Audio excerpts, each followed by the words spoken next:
Good Manners and Right Conduct, Grade 1. Quarter 4, Week 8. Ang paksa ng ating aralin sa araw na ito ay ang watawat bilang pangunahing sagisag ng bayan. Day 1 to Day 2, Matatag Curriculum. Hello kids, it's me, Teacher Frel. Don't forget to subscribe, like, and share, and hit the notification bell for the latest video.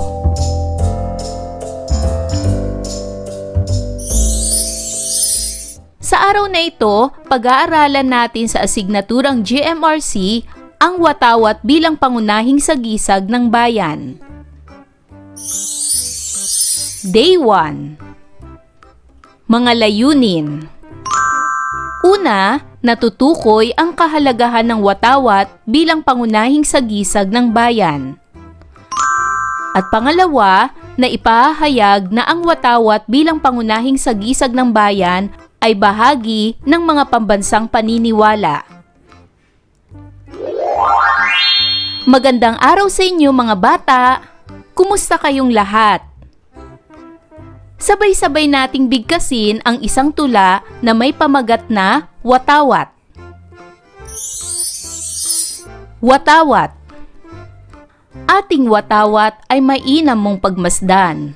Bughaw na kulay, paalala ay kapayapaan. Kulay pula ay nagsasaad ng kagitingan. Puting hugis at sulok, pahiwatig ay kadalisayan. Luzon, Visayas at Mindanao, ang tatlong bituin. Araw na may 8 sinag ay kinakatawan. Mga lalawigan na nagtanggol sa bayan, nagbuwis ng buhay alang-alang sa kalayaan.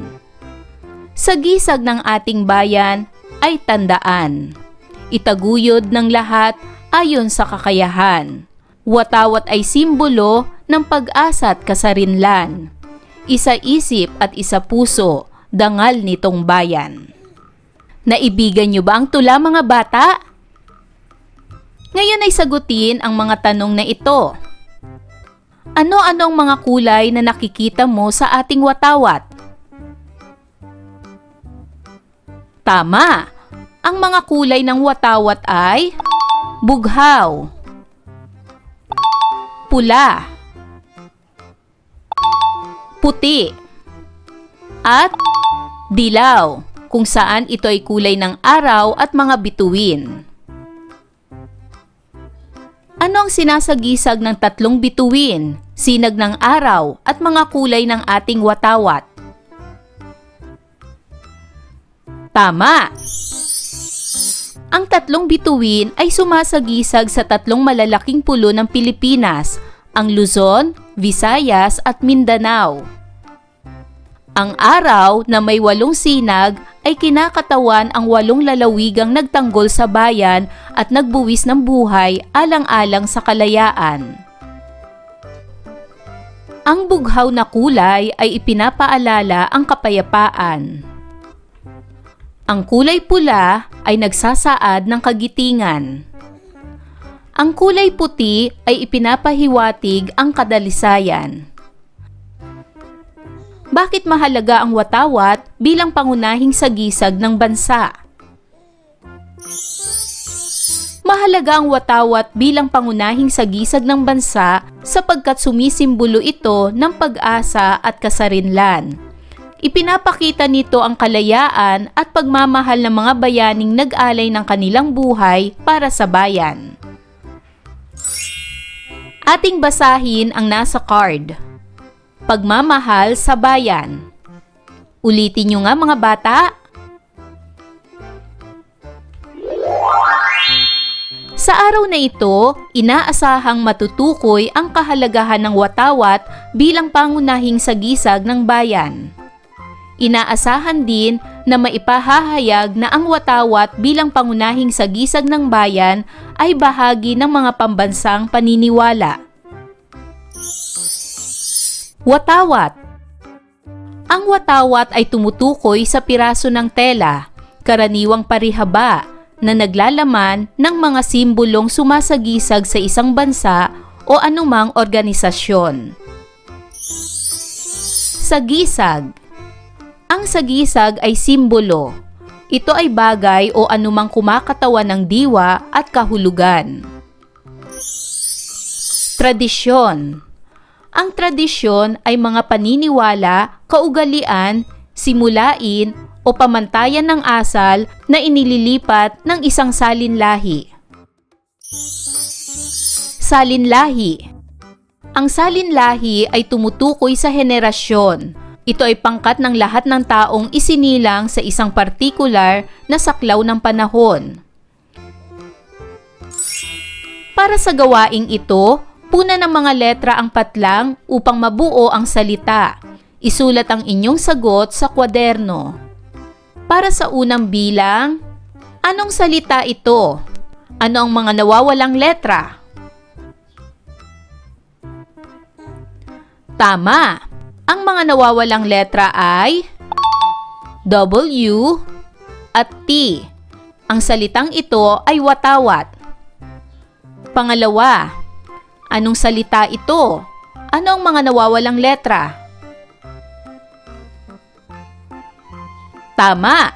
Ang mga nawawalang letra ay G at S. Ang salitang ito ay sagisag. Pangatlo, anong salita ito? Ano ang mga nawawalang letra? Tama! Ang mga nawawalang letra ay R at D. Ang salitang ito ay tradisyon. Pang-apat, anong salita ito? Ano ang mga nawawalang letra?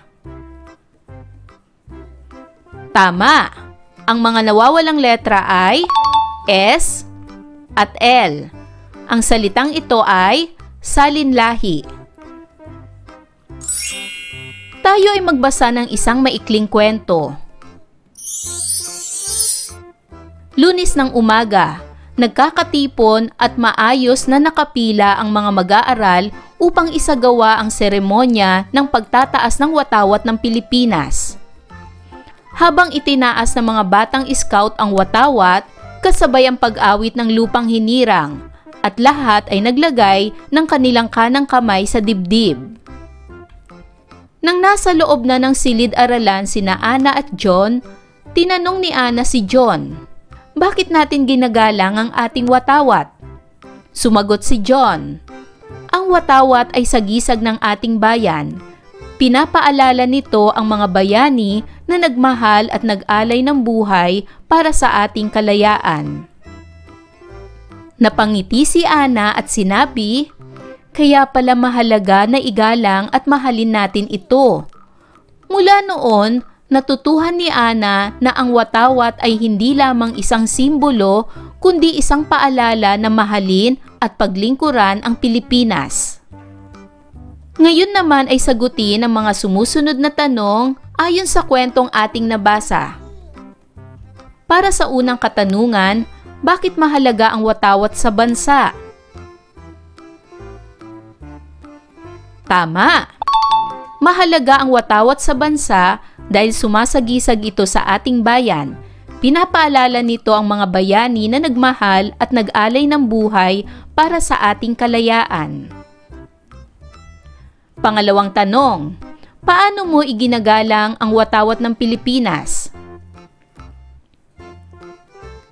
Tama! Igalang ang watawat habang itinataas ito, kasabay ang pag-awit ng lupang hinirang, at ilagay ang kanang kamay sa dibdib. Ano ang nararamdaman ninyo bilang Pilipino kung nakikita ang ating watawat? Bakit mahalaga ang watawat bilang pangunahing sagisag ng bayan? Paano mo maipakikita ang paggalang sa ating watawat? Sagutin ito ng pasalita. Para sa gawaing ito, basahin ang mga sitwasyon. Sagutin ang mga tanong sa iyong kwaderno. Una, nakapila ka ng maayos. Itinataas ang ating watawat kasabay ng pag-awit ng lupang hinirang. Katabi mo ang iyong mga kaklase na naglalaro. Ano ang dapat mong gawin? Narito ang halimbawang sagot. Sasabihin ko sa aking mga kaklase na tumigil muna sa paglalaro at magbigay galang sa watawat. Tatayo ako ng tuwid at ilalagay ang aking kanang kamay sa dibdib habang inaawit ang pambansang awit bilang paggalang sa watawat ng Pilipinas. Pangalawang tanong. Malapit na ang takdang oras ng seremonya ng pagtataas ng watawat. Hindi pa tapos ang paglilinis ninyo ng silid-aralan. Ano ang dapat ninyong gawin? Narito ang halimbawang sagot. Ihihinto muna namin ang paglilinis at pupunta sa lugar ng seremonya upang makiisa sa pagtataas ng watawat at pag-awit ng lupang hinirang bilang paggalang sa watawat ng Pilipinas. Magbigay ng isang kahalagahan ng watawat bilang pangunahing sagisag ng bayan. Maaari ninyo itong sagutin ng pasalita. Ano ang naramdaman o damdamin mo habang ginagawa ang ating gawain?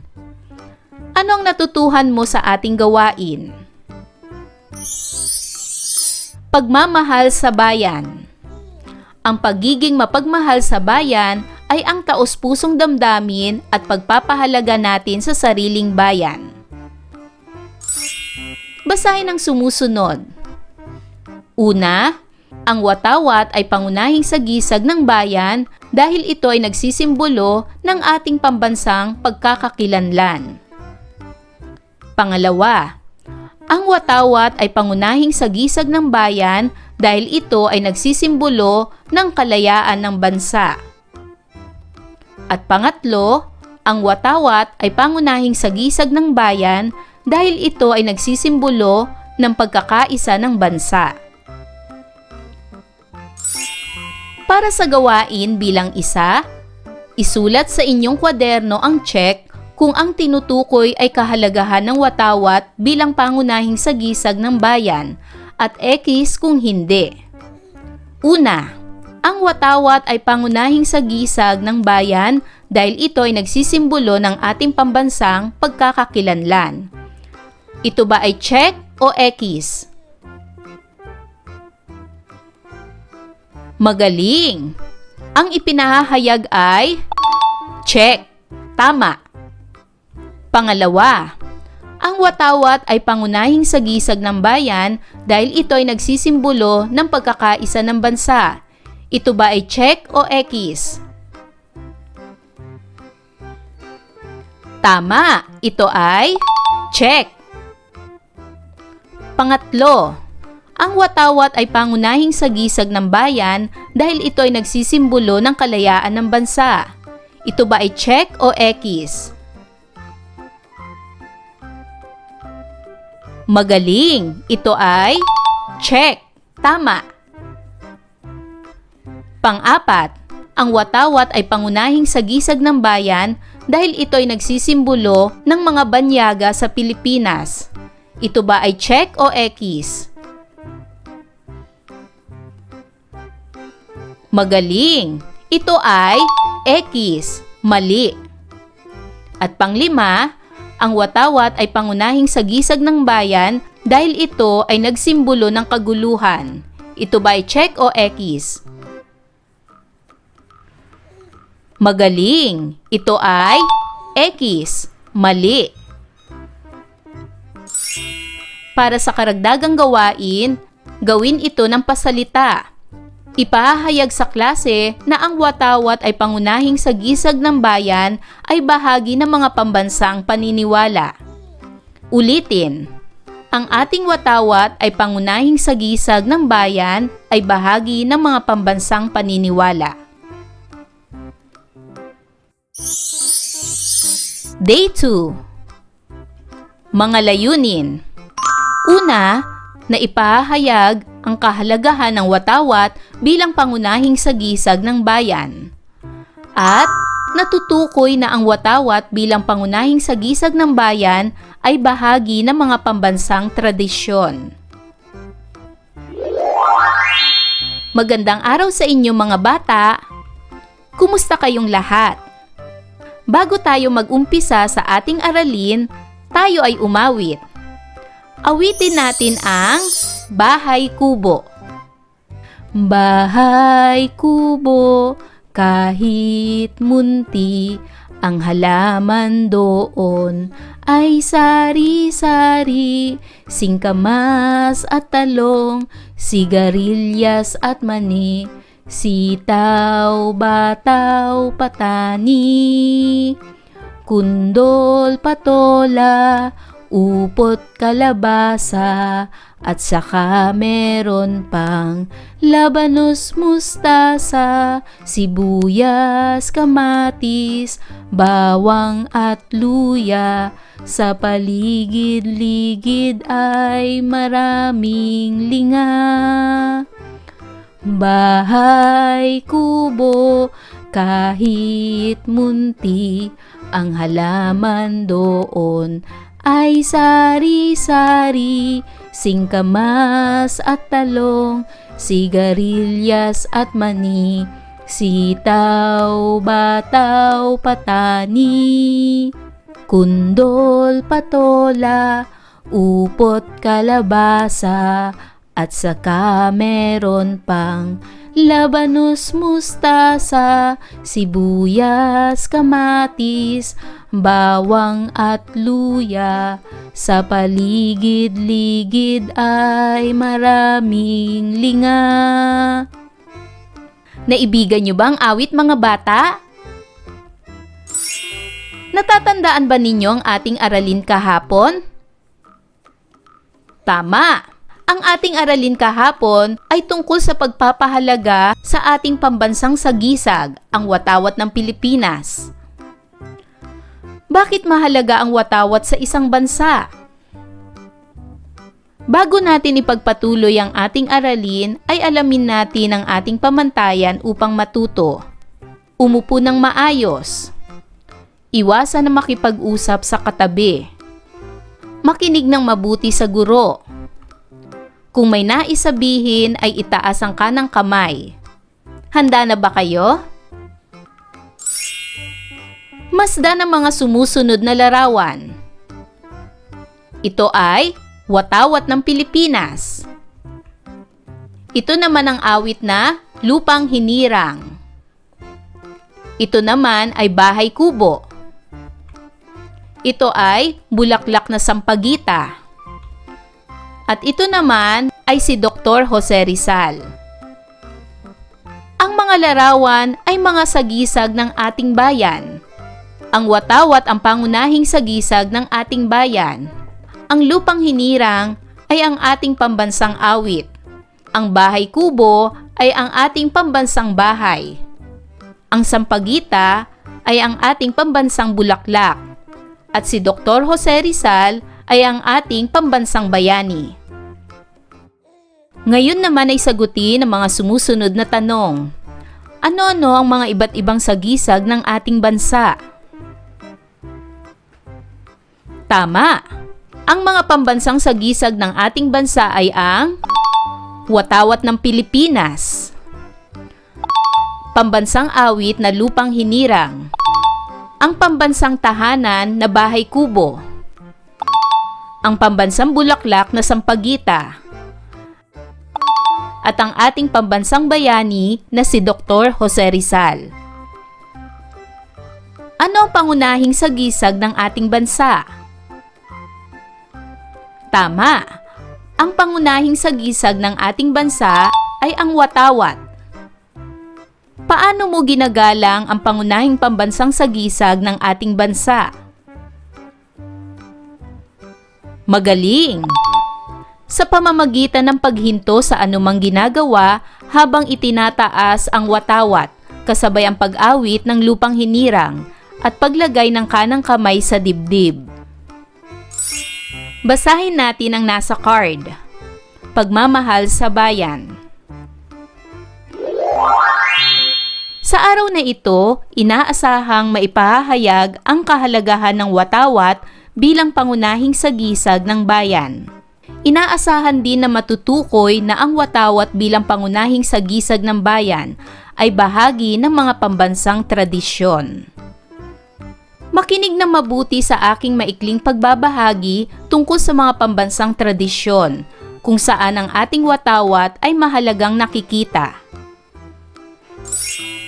Tuwing araw ng kalayaan, ang watawat ng Pilipinas ay itinataas sa buong bansa bilang paggunita sa kasarinlan ng Pilipinas mula sa kolonyalismo. Nagkakaroon ng mga seremonya sa mga paaralan, tanggapan at mga pampublikong lugar bilang pagpaparangal sa mga taong nagbuwis ng buhay upang makamit ang kalayaan, kaya iwinawagayway ang watawat bilang tanda ng kasarinlan.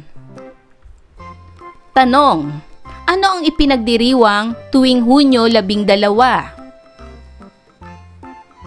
Tama!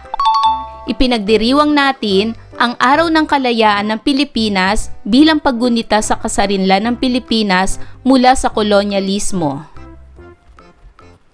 Ano ang kahalagahan ng watawat tuwing Araw ng Kalayaan? Ang watawat ay mahalaga tuwing Araw ng Kalayaan dahil ito ang sumasagisag sa kalayaan, pagkakaisa at pag-aalay ng buhay ng mga bayaning nagtanggol sa bayan. Mga seremonya sa paaralan. Sa mga pampublikong paaralan, isang mahalagang bahagi ng lingguhang gawain ang flag ceremony tuwing Lunes at flag retreat tuwing Biyernes. Sa seremonyang ito, inaawit ng mga mag-aaral ang pambansang awit habang nakaharap sa watawat bilang paggalang. Basahin ang mga pangungusap. Una, ang watawat ay simbolo ng ating pambansang pagkakakilanlan. Pangalawa, ang watawat ay simbolo ng kalayaan ng bansa. Pangatlo, ang watawat ay simbolo ng pagkakaisa ng bansa. Ngayon ay sagutin muli ang mga sumusunod na tanong. Paano nakikilala ang bansa? Tama! Nakikilala ang bansa dahil sa watawat. Ano ang simbolo ng kalayaan ng bansa? Tama! Ang watawat ng Pilipinas ang simbolo ng kalayaan ng bansa. Ano ang simbolo ng pagkakaisa ng bansa? Tama! Ang watawat ng Pilipinas ay simbolo rin ng pagkakaisa ng mga Pilipino. Paano napapahalagahan ang watawat ng ating bansa? Napapahalagahan ang watawat sa pamamagitan ng paggalang dito, pagtayo ng tuwid, at paglalagay ng kamay sa dibdib habang inaawit ang lupang hinirang. Ngayon ay gawin ang pangkatang gawain. Una, humanap kayo ng inyong kapareha na kaklase. Ipahayag mo sa iyong kapareha ano ang kahalagahan ng watawat bilang pangunahing sagisag ng bayan. Magbahaginan. Para sa isa pang pangkatang gawain, sundin ang mga panuto. Una, bumuo ng pangkat na may tig-anim na miyembro. Pangalawa, magkaroon ng maikling dula-dulaan. Pangatlo, bawat pangkat ay magpapakita ng maayos na pagsasagawa ng flag ceremony. At pang-apat, tiyakin na maipakita ang paraan ng paggalang sa ating watawat. Ipakilala ang iyong sarili gamit na gabay ang sumusunod na mga pangungusap. Pag-usayan mo, gawin ito ng pasalita. Ako ay si... Banggitin ang iyong pangalan. Ang isang tradisyon na ginagamitan ng watawat bilang pangunahing sagisag ng bayan at bahagi ng mga pambansang paniniwala ay... Ano ang naramdaman o damdamin mo habang ginagawa ang ating gawain? Ano-ano ang mga halimbawa ng tradisyon na ginagamitan ng watawat? Pagmamahal sa bayan. Ang pagiging mapagmahal sa bayan ay ang taos-pusong damdamin at pagpapahalaga natin sa sariling bansa. Basahin ang sumusunod. Ang watawat ay pangunahing sagisag ng bayan dahil ito ay nagsisimbolo ng ating pambansang pagkakakilanlan. Ang watawat, pangunahing sagisag ng bayan dahil ito ay nagsisimbolo ng pagkakaisa ng bansa. Ang watawat ay pangunahing sagisag ng bayan dahil ito ay nagsisimbolo ng kalayaan ng bansa. Makinig mabuti sa sasabihin ng guro. Ilabas ang lapis at kwaderno. Makinig sa babasahin kong mga pangungusap. Isulat ang T kung tama at M kung mali. Una, ang watawat ay mahalaga dahil ito ay simbolo ng ating pambansang pagkakakilanlan. Ito ba ay tama o mali? Magaling! Ito ay tama. Pangalawa, ang watawat ay mahalaga dahil ito ay simbolo ng pagkakaisa ng bansa. Ito ba ay tama o mali? Magaling! Ito ay tama. Pangatlo, ang watawat ay mahalaga dahil ito ay simbolo ng kalayaan ng bansa. Ito ba ay tama o mali? Magaling! Ito ay tama. Pang-apat, ang watawat ay simbolo ng kaguluhan sa bansa. Ito ba ay tama o mali? Magaling! Ito ay mali. At panglima, ang watawat ay mahalaga dahil ito ay simbolo ng pag-aaway. Ito ba ay tama o mali? Magaling! Ito ay mali. Ayan mga bata, naunawaan niyo ba ang ating aralin sa araw na ito? Kung ganon, magaling! Mga bata, sana'y marami kayong natutunan sa ating aralin. Hanggang sa susunod na video lesson, paalam! Thanks for watching!